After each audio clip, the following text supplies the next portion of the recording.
Hello students, welcome to RG studio. My name is Rahul, I am a teacher. इस video में मैं आपको देव संस्कृति विश्वविद्यालय हरिद्वार, जो कि इंडिया की रिप्यूटेड यूनिवर्सिटीज़ में से है, योगा और अदर कोर्सेज के एजुकेशन के लिए यहाँ पे एडमिशन चल रहे हैं सेशन 2024-25 के लिए। इस वीडियो में मैं आपको देव संस्कृति विश्वविद्यालय हरिद्वार के सेशन 2024-25 के जो एडमिशन्स हैं इसके लिए इम्पोर्टेंट डेट्स और इसके लिए जो जनरल नॉलेज के इम्पोर्टेंट क्वेश्चंस हैं, तो जनरल नॉलेज के 50 महत्वपूर्ण प्रश्नों की जानकारी दी जाएगी इसके एंट्रेंस एग्जाम के लिए और इसके इंपॉर्टेंट डेट्स के बारे में बताया जाएगा। और मैं आपको बताना चाहूँगा जो कैंडिडेट्स देव संस्कृति विश्वविद्यालय हरिद्वार के विभिन्न एंट्रेंस एग्जाम के लिए प्रिपरेशन कर रहे हैं, under graduate, post graduate, diploma आदि के लिए, और अदर यूनिवर्सिटी जैसे कि Doon university, Dehradun, common university, entrance test, UT, PG, UG, Patna university, Kurukshetra university, Lucknow university, Pune university और अन्य सभी यूनिवर्सिटी और इंस्टीट्यूट्स के विभिन्न एंट्रेंस एग्जाम के लिए प्रिपरेशन कर रहे हैं, under graduate, post graduate, diploma आदि कोर्सेज के लिए। और इसके लिए ऑनलाइन या ऑफलाइन कोचिंग ज्वाइन करना चाहते हैं, इंपॉर्टेंट क्वेश्चन की पीडीएफ नोट से लेना चाहते हैं, वो 9411513974 पे व्हाट्सअप कर सकते हैं। तो ऑनलाइन या ऑफलाइन कोचिंग और इंपॉर्टेंट क्वेश्चन के पीडीएफ नोट्स के लिए व्हाट्सअप नंबर है 9411513974। और कॉम्पिटिटिव एग्जाम्स की प्रिपरेशन के लिए एक व्हाट्सएप ग्रुप बना रखा है जिसका लिंक आपको डिस्क्रिप्शन बॉक्स में मिल जाएगा। चैनल को सब्सक्राइब इससे कर लें ताकि इंपॉर्टेंट क्वेश्चन की वीडियोज मिलती रहें और विभिन्न जॉब्स और एडमिशन्स के लिए जो नए अपडेट्स आते हैं उसकी जानकारी मिलती रहे। वीडियो को लाइक, शेयर और कमेंट जरूर कीजिएगा। तो ये वेबसाइट है देव संस्कृति विश्वविद्यालय हरिद्वार की। Your bright future start with DSVV। और यहाँ पे एडमिशन चल रहे हैं जिसमें कि अभी 24 डेज इसमें रजिस्ट्रेशन के लिए अभी बाकी हैं। इसमें जो रजिस्ट्रेशन स्टार्ट हुए थे सेशन 2024 के लिए मार्च 18, 2024 से, जो डेडलाइन है एप्लीकेशन सबमिट करने की जून 24, 2024 है। और जो डेडलाइन है एप्लीकेशन फॉर्म सबमिट करने की late fees of ₹100 per day के साथ ही जून 28, 2024 है। रिटन एंट्रेंस एग्जाम होगा जून 30, 2024 को। जो डिक्लेरेशन आएगा रिटर्न एंट्रेंस एग्जाम का जो रिजल्ट आएगा जुलाई 5, 2024 में। इंटरव्यूज होंगे ग्रेजुएशन कोर्सेज के लिए जुलाई 8 to 9, 2024 और पोस्ट ग्रेजुएशन और डिप्लोमा के लिए जुलाई 10 to 11, 2024। इंटरव्यू का जो रिजल्ट आएगा जुलाई 12, 2024 को। और जो ऑफलाइन एडमिशन प्रोसेस होगा जुलाई 13 से 17, 2024 तक। अब यहाँ पे इसके लिए जो एंट्रेंस एग्जाम है इसकी प्रिपरेशन के लिए 50 महत्वपूर्ण प्रश्न बताए जा रहे हैं। पहला प्रश्न है, पारिस्थितिकी शब्द को सर्वप्रथम प्रतिपादित करने का श्रेय किसको जाता है? पारिस्थितिकी शब्द को सर्वप्रथम प्रतिपादित करने का श्रेय किसको जाता है? ऑप्शन है ब्राउन, अरस्तु, खुराना, रीटर। तो सही उत्तर है रीटर। पारिस्थितिकी शब्द को सर्वप्रथम प्रतिपादित करने का श्रेय रीटर को जाता है। नेक्स्ट क्वेश्चन है, पारिस्थितिकी निम्नलिखित के बीच पारस्परिक संबंधों का अध्ययन है। पारिस्थितिकी निम्नलिखित के बीच पारस्परिक संबंधों का अध्ययन है। ऑप्शन है जीव और वातावरण, मनुष्य और वन, मृदा और जल, पति और पत्नी। तो सही उत्तर है जीव और वातावरण। पारिस्थितिकी जीव और वातावरण के बीच पारस्परिक संबंधों का अध्ययन है। नेक्स्ट क्वेश्चन है, स्व पारिस्थितिकी ऑटो इकोलॉजी का अभिप्राय है। स्व पारिस्थितिकी ऑटो इकोलॉजी का अभिप्राय है। ऑप्शन है वनस्पति पर मृदा का प्रभाव, व्यक्तिगत जीवधारी का पारिस्थितिक अध्ययन, वनस्पति पर उत्सवेदन का प्रभाव, वनस्पति पर तापमान का प्रभाव। तो सही उत्तर है व्यक्तिगत जीवधारी का पारिस्थितिकी अध्ययन। तो स्व पारिस्थितिकी ऑटो इकोलॉजी का अभिप्राय है, व्यक्तिगत जीवधारी का पारिस्थितिक अध्ययन। नेक्स्ट क्वेश्चन है, पारिस्थितिक तंत्र इकोसिस्टम शब्दावली किसने प्रस्तुत की थी? पारिस्थितिक तंत्र इकोसिस्टम शब्दावली किसने प्रस्तुत की थी? ऑप्शन है फोर्ब्स, वर्नाड्स्के, थिनेमैन, टेंसले। तो सही उत्तर है टेंसले। पारिस्थितिकी तंत्र इकोसिस्टम शब्दावली टेंसले द्वारा प्रस्तुत की गई है। नेक्स्ट क्वेश्चन है, निम्नलिखित में से कौन सा एक परितंत्र शब्द का सर्वोत्कृष्ट वर्णन है? निम्नलिखित में से कौन सा एक परितंत्र शब्द का सर्वोत्कृष्ट वर्णन है? ऑप्शन है एक दूसरे से अन्योन्य क्रिया करने वाले जीवों का समुदाय, पृथ्वी का वह भाग जो सजीव जीवों द्वारा आवासित है, जीवों का समुदाय और साथ ही वह पर्यावरण जिसमें वे रहते हैं, किसी भौगोलिक क्षेत्र के वनस्पति जात और प्राणी जात। तो सही उत्तर है जीवों का समुदाय और साथ ही वह पर्यावरण जिसमें वे रहते हैं। तो परितंत्र शब्द का जो सर्वोत्कृष्ट वर्णन है वो है जीवों का समुदाय और साथ ही वह पर्यावरण जिसमें वे रहते हैं। तो परितंत्र जो शब्द है इसका सर्वोत्कृष्ट वर्णन होता है जीवों का समुदाय और साथ ही वह पर्यावरण जिसमें वे रहते हैं। नेक्स्ट क्वेश्चन है पारिस्थितिकी तंत्र के दो घटक कौन से हैं? पारिस्थितिकी तंत्र के दो घटक कौन से हैं? ऑप्शन है खरपतवार और सूक्ष्म जीव, जैविक और अजैविक, पौधे और प्रकाश, पौधे और जीव। तो सही उत्तर है जैविक और अजैविक। पारिस्थितिकी तंत्र के दो घटक जो हैं वो हैं जैविक और अजैविक। पारिस्थितिकी तंत्र के दो घटक होते हैं जैविक और अजैविक। नेक्स्ट क्वेश्चन है निम्न में से कौन परितंत्र का अजीवीय घटक है? निम्न में से कौन परितंत्र का अजीवीय घटक है? ऑप्शन है जीवाणु, क्लारेला, जल, मानव। तो सही उत्तर है जल। जल जो है ये परितंत्र का अजीवीय घटक है। नेक्स्ट क्वेश्चन है किसी पारिस्थितिकी तंत्र में ऊर्जा का प्रवाह के बारे में कौन सी श्रृंखला सही है? किसी पारिस्थितिकी तंत्र में ऊर्जा का प्रवाह के बारे में कौन सी श्रृंखला सही है?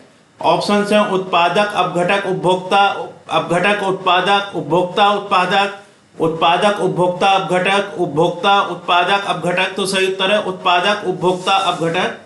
कृषि पारिस्थितिकी तंत्र में ऊर्जा का प्रवाह के बारे में जो श्रृंखला सही है वो है उत्पादक, उपभोक्ता, अपघटक। नेक्स्ट क्वेश्चन है खाद्य श्रृंखला फूड चेन बनती है। खाद्य श्रृंखला फूड चेन बनती है। ऑप्शन है उत्पादकों, उपभोक्ताओं एवं अपघटकों से, उत्पादकों, मांसाहारियों एवं अपघटकों से, उत्पादकों एवं प्राथमिक उपभोक्ताओं से, उत्पादकों, शाकाहारियों एवं मांसाहारियों से। तो सही उत्तर है उत्पादकों, उपभोक्ताओं एवं अपघटकों से।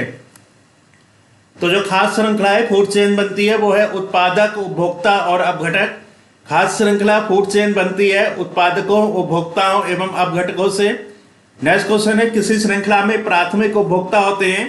किसी श्रृंखला में प्राथमिक उपभोक्ता होते हैं? ऑप्शन है उत्पादक, शाकाहारी, मांसाहारी, अपघटक। सही उत्तर है शाकाहारी। किसी श्रृंखला में प्राथमिक उपभोक्ता होते हैं शाकाहारी। तो किसी श्रृंखला में प्राथमिक उपभोक्ता शाकाहारी होते हैं। नेक्स्ट क्वेश्चन है किसी परितंत्र में उत्पादकों का कार्य होता है? किसी परितंत्र में उत्पादकों का कार्य होता है। ऑप्शन है कार्बनिक यौगिकों को अकार्बनिक यौगिकों में बदलना, सौर ऊर्जा को पकड़ना एवं इसे रासायनिक ऊर्जा में बदलना, रासायनिक ऊर्जा को काम में लाना, ऊर्जा को मुक्त करना। तो सही उत्तर है सौर ऊर्जा को पकड़ना एवं इसे रासायनिक ऊर्जा में बदलना। किसी परितंत्र में उत्पादकों का जो कार्य होता है वो है सौर ऊर्जा को पकड़ना एवं इसे रासायनिक ऊर्जा में बदलना। नेक्स्ट क्वेश्चन है परितंत्र में ऊर्जा का प्राथमिक या मुख्य स्रोत होता है? परितंत्र में ऊर्जा का प्राथमिक या मुख्य स्रोत होता है। ऑप्शन है सूर्य का प्रकाश, पौधों में संचित संक्रांत, किण्वन में मुक्त उष्मा, श्वसन के दौरान मुक्त उष्मा। तो सही उत्तर है सूर्य का प्रकाश। परितंत्र में ऊर्जा का प्राथमिक या मुख्य स्रोत होता है सूर्य का प्रकाश। नेक्स्ट क्वेश्चन है किसी परितंत्र में सबसे बड़ी संख्या होती है? किसी परितंत्र में सबसे बड़ी संख्या होती है। ऑप्शन है प्राथमिक उत्पादकों की, प्राथमिक उपभोक्ताओं की, द्वितीयक उपभोक्ताओं की, अपघटनकर्ताओं की। तो सही उत्तर है प्राथमिक उत्पादकों की। किसी परितंत्र में सबसे बड़ी संख्या होती है प्राथमिक उत्पादकों की। किसी परितंत्र में सबसे बड़ी संख्या प्राथमिक उत्पादकों की होती है। नेक्स्ट क्वेश्चन है वायु एवं जल की क्रिया द्वारा भूमि का हटाव कहलाता है? वायु एवं जल की क्रिया द्वारा भूमि का हटाव कहलाता है। ऑप्शन है अपरदन, जीवाश्म भवन, कैल्सी भवन, लवण भवन। तो सही उत्तर है अपरदन। वायु एवं जल की क्रिया द्वारा भूमि का हटाव कहलाता है अपरदन। नेक्स्ट क्वेश्चन है मृदा अपरदन रोका जा सकता है? मृदा अपरदन रोका जा सकता है। ऑप्शन है अत्यधिक चरने द्वारा, वनस्पति के हटने द्वारा, वनों को उगाने द्वारा, बढ़ती पक्षी जनसंख्या द्वारा। तो सही उत्तर है वनों को उगाने द्वारा। मृदा अपरदन वनों को उगाने द्वारा रोका जा सकता है। नेक्स्ट क्वेश्चन है बाढ़ को रोका जा सकता है? बाढ़ को रोका जा सकता है। ऑप्शन है स्थल को ढालदार बनाकर, जल आवरण को हटाकर, वनों को काटकर, नदियों पर बांध बनाकर व वृक्षारोपण करके। तो सही उत्तर है नदियों पर बांध बनाकर व वृक्षारोपण करके। तो बाढ़ को नदियों पर बांध बनाकर व वृक्षारोपण करके रोका जा सकता है। नेक्स्ट क्वेश्चन है मुख्यतः मैंग्रोव वाले ज्वारीय वन कहाँ पाए जाते हैं? मुख्यतः मैंग्रोव वाले ज्वारीय वन कहाँ पाए जाते हैं? ऑप्शन है नागार्जुन सागर, रंगन ठिट्टू, पश्चिमी बिहार, सुंदरबन डेल्टा, नर्मदा बेसिन। तो सही उत्तर है सुंदरबन डेल्टा। मुख्यतः मैंग्रोव वाले ज्वारीय वन सुंदरबन डेल्टा में पाए जाते हैं। तो मुख्यतः मैंग्रोव वाले जो ज्वारीय वन होते हैं वो सुंदरबन डेल्टा में पाए जाते हैं।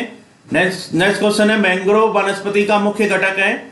मैंग्रोव वनस्पति का मुख्य घटक है। ऑप्शन है राइजोफोरा, फाइकस, मैंजीफेरा, प्रोसिपस। तो सही उत्तर है राइजोफोरा। मैंग्रोव वनस्पति का मुख्य घटक राइजोफोरा है। नेक्स्ट क्वेश्चन है समुद्र के किनारे की वनस्पति कहलाती है। समुद्र के किनारे की वनस्पति कहलाती है। ऑप्शन है लवणोद्भिद वनस्पति, समोद्भिद वनस्पति, जलोद्भिद वनस्पति, मरोद्भिद वनस्पति। तो सही उत्तर है लवणोद्भिद वनस्पति। समुद्र के किनारे की वनस्पति लवणोद्भिद वनस्पति कहलाती है। नेक्स्ट क्वेश्चन है न्यूनीकृत पत्तियां और धसे हुए रंध्र किसके प्रमुख लक्षण हैं। न्यूनीकृत पत्तियां और धसे हुए रंध्र किसके प्रमुख लक्षण हैं। ऑप्शन है अधिपादप, जलोद्भिद, समोद्भिद, शुष्कोद्भिद। तो सही उत्तर है शुष्कोद्भिद। न्यूनीकृत पत्तियां और धसे हुए रंध्र शुष्कोद्भिद के प्रमुख लक्षण हैं। नेक्स्ट क्वेश्चन है मरोद्भिदों में लंबा मूल तंत्र होता है क्योंकि। मरोद्भिदों में लंबा मूल तंत्र होता है क्योंकि। ऑप्शन है ये पौधे को यांत्रिक शक्ति प्रदान करते हैं, गहरे जल स्तरों से जल अवशोषित करने, जड़ें गहराई में चली जाती हैं, मृदाओं का उच्च तापमान मूल वृद्धि को प्रोत्साहित करता है, रात्रि की समय का कम तापमान मूल वृद्धि को प्रोत्साहित करता है। तो सही उत्तर है गहरे जल स्तरों से जल अवशोषित करने, जड़ें गहराई में चली जाती हैं। तो मरोद्भिदों में लंबा मूल तंत्र होता है क्योंकि गहरे जल स्तरों से जल अवशोषित करने, जड़ें गहराई में चली जाती हैं। नेक्स्ट क्वेश्चन है यदि संसार के सभी पौधे मर जाएं तो किसकी कमी के कारण जंतु मर जाएंगे। यदि संसार के सभी पौधे मर जाएं तो किसकी कमी के कारण सभी जंतु मर जाएंगे। ऑप्शन है ऑक्सीजन, काष्ठ, ठंडी वायु, भोजन। तो सही उत्तर है ऑक्सीजन। यदि संसार के सभी पौधे मर जाएं तो ऑक्सीजन की कमी के कारण सभी जंतु मर जाएंगे। नेक्स्ट क्वेश्चन है अधिपादप एपिफाइट्स कैसे वैसे स्थानों पर पाए जाते हैं जहां पर। अधिपादप एपिफाइट्स वैसे स्थानों पर पाए जाते हैं जहां पर ऑप्शंस हैं ऑक्सीजन का सांद्रण उच्च होता है, तापमान काफी कम होता है, वर्षा पूरे वर्ष होती है, वर्षा मौसम के अनुसार होती है। तो सही उत्तर है वर्षा पूरे वर्ष होती है। अधिपादप एपिफाइट्स वैसे स्थानों पर पाए जाते हैं जहां पर वर्षा पूरे वर्ष होती है।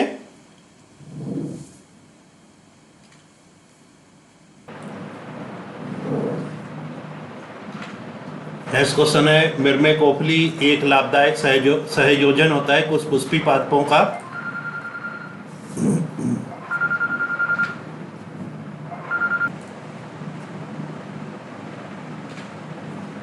नेक्स्ट क्वेश्चन है मिर्मेकोफिली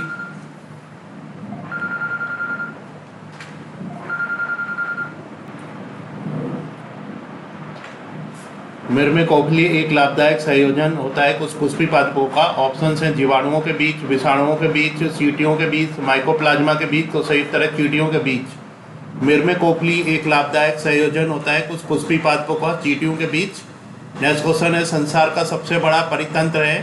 संसार का सबसे बड़ा परितंत्र है। ऑप्शन हैं घास स्थल, बड़ी झीलें, सागर, वन। तो सही उत्तर है सागर। संसार का सबसे बड़ा परितंत्र सागर है। नेक्स्ट क्वेश्चन है मृदा अपरदन रोका जा सकता है। मृदा अपरदन रोका जा सकता है। ऑप्शन हैं अति चराई द्वारा, वनस्पति उन्मूलन द्वारा, वन रोपण द्वारा, पक्षी संख्या में वृद्धि द्वारा। तो सही उत्तर है वन रोपण द्वारा। मृदा अपरदन वन रोपण द्वारा रोका जा सकता है। नेक्स्ट क्वेश्चन है जब हम बकरी का मांस खाते हैं तब हम ऑप्शन हैं प्राथमिक उपभोक्ताएं, द्वितीयक उपभोक्ताएं, तृतीयक उपभोक्ताएं, इनमें से कोई नहीं। तो सही उत्तर है द्वितीयक उपभोक्ताएं। जब हम बकरी का मांस खाते हैं तब हम द्वितीयक उपभोक्ताएं। नेक्स्ट क्वेश्चन है सौर ऊर्जा किससे प्राप्त होती है। सौर ऊर्जा किससे प्राप्त होती है। ऑप्शन है चंद्रमा, समुद्र, सूर्य, हवा। तो सही उत्तर है सूर्य। सौर ऊर्जा जो है ये सूर्य से प्राप्त होती है। नेक्स्ट क्वेश्चन है खास श्रृंखला से अभिप्राय है इनमें से किसके द्वारा ऊर्जा अंतरण। खास श्रृंखला से अभिप्राय है इनमें से किसके द्वारा ऊर्जा अंतरण। ऑप्शन है भूगर्भ से धरातल की ओर, एक जीव से दूसरे के, निम्न अक्षांश से उच्च अक्षांश की ओर, नदी द्वारा भूमि के जीवों से सागरीय जीवों को। तो सही उत्तर है एक जीव से दूसरे के। खास श्रृंखला से अभिप्राय है एक जीव से दूसरे के द्वारा ऊर्जा अंतरण। तो खास श्रृंखला से अभिप्राय होता है एक जीव से दूसरे के द्वारा ऊर्जा अंतरण। नेक्स्ट क्वेश्चन है हाइड्रोफाइट कहते हैं। ऑप्शन है एक सामुद्रिक जानवर को, एक जलीय पौधे को, एक पौधीय रोग को, एक जड़ रहित पौधे को। तो सही उत्तर है एक जलीय पौधे को। हाइड्रोफाइट एक जलीय पौधे को कहते हैं। नेक्स्ट क्वेश्चन है निम्नलिखित में से कौन सा पौधा मरोद्भिद है। निम्नलिखित में से कौन सा पौधा मरोदभिद है? ऑप्शन है सरसों, अमरबेल, करील, नीम। तो सही उत्तर है करील। करील का जो पौधा है ये मरोदभिद है। नेक्स्ट क्वेश्चन है पर्यावरण के अजैव अवयव का उदाहरण है। पर्यावरण के अजैव अवयव का उदाहरण है। ऑप्शन है वनस्पति, जानवर, वायु, सभी। तो सही उत्तर है वायु। पर्यावरण के अजैव अवयव का उदाहरण है वायु। नेक्स्ट क्वेश्चन है हाइड्रोफिनिक्स संबंधित है। हाइड्रोफिनिक्स संबंधित है। ऑप्शन है मिट्टी के बिना पौधे की वृद्धि से, पानी के बिना पौधे की वृद्धि से, आवास का पानी के साथ संबंध, पानी के तकनीक का संरक्षण। तो सही उत्तर है मिट्टी के बिना पौधे की वृद्धि से। हाइड्रोफोनिक्स मिट्टी के बिना पौधे की वृद्धि से संबंधित है। तो हाइड्रोफोनिक्स जो होता है ये मिट्टी के बिना पौधे की वृद्धि से संबंधित होता है। नेक्स्ट क्वेश्चन है सौर ऊर्जा का सबसे बड़ा यौगिकीकरण कौन है? सौर ऊर्जा का सबसे बड़ा यौगिकीकरण कौन है? ऑप्शन है बैक्टीरिया, प्रोटोजोआ, कवक, हरे पौधे। तो सही उत्तर है हरे पौधे। सौर ऊर्जा का सबसे बड़ा यौगिकीकरण होता है हरे पौधे। नेक्स्ट क्वेश्चन है पारिस्थितिकी संतुलन बनाए रखने के लिए भारत में वन क्षेत्र कितने अनुपात में होना चाहिए? पारिस्थितिक संतुलन बनाए रखने के लिए भारत में वन क्षेत्र कितने अनुपात में होना चाहिए? ऑप्शन है 11.1%, 22.2%, 33.3%, 44.4%। तो सही उत्तर है 33.3%। पारिस्थितिक संतुलन बनाए रखने के लिए भारत में वन क्षेत्र 33.3% के अनुपात में होना चाहिए। नेक्स्ट क्वेश्चन है मैंग्रोव की खेती के लिए निम्न में से कौन सा क्षेत्र प्रसिद्ध है?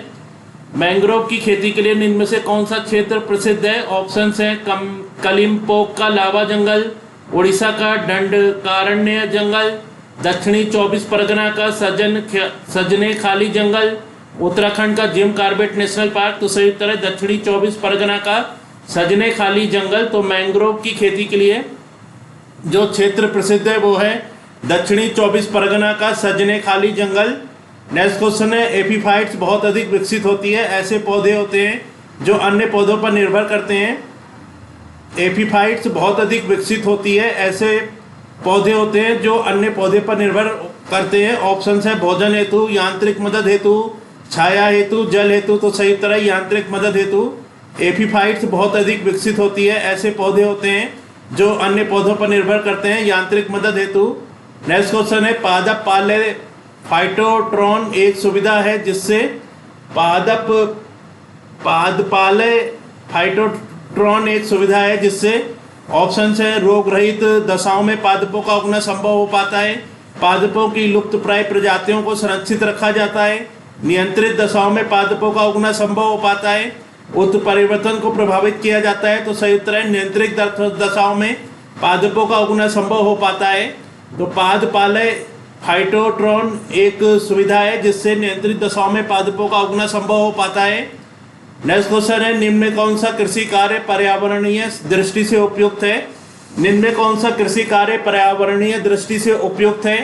ऑप्शन है कार्बनिक कृषि, स्थानांतरित कृषि, उच्च पैदावार वाली किस्मों का उत्पादन, कांच के घरों में उगने वाले पौधे। तो सही उत्तर है कार्बनिक कृषि। तो कार्बनिक कृषि कार्य पर्यावरणीय दृष्टि से उपयुक्त है। कार्बनिक कृषि कार्य जो होता है ये पर्यावरणीय दृष्टि से उपयुक्त है। नेक्स्ट क्वेश्चन है अधिकांश मरुस्थलीय पादप रात्रि के समय ही पुष्पित होते हैं क्योंकि अधिकांश मरुस्थलीय पादप रात्रि के समय ही पुष्पित होते हैं क्योंकि ऑप्शन है उनका पुष्पन निम्न ताप से नियंत्रित होता है, वे चंद्रमा की कलाओं के प्रति संवेदनशील होते हैं, दिन के समय मरुस्थलीय कीट पुष्पों को खा जाते हैं, मरुस्थलीय कीट रात्रि के समय सक्रिय रहते हैं। तो सही उत्तर है मरुस्थलीय कीट रात्रि के समय सक्रिय रहते हैं। अधिकांश मरुस्थलीय पादप रात्रि के समय ही पुष्पित होते हैं क्योंकि मरुस्थलीय कीट रात्रि के समय सक्रिय रहते हैं। नेक्स्ट क्वेश्चन है रेगिस्तान में पैदा होने वाले पौधे कहलाते हैं। रेगिस्तान में पैदा होने वाले पौधे कहलाते हैं। ऑप्शन हैं हाइड्रोफाइट्स, मेसोफाइट्स, जीरोफाइट्स, एपीफाइट्स। तो सही उत्तर है जीरोफाइट्स। रेगिस्तान में पैदा होने वाले पौधे जीरोफाइट्स कहलाते हैं। नेक्स्ट क्वेश्चन है पारिस्थितिकी निके की संकल्पना को प्रतिपादित किया था।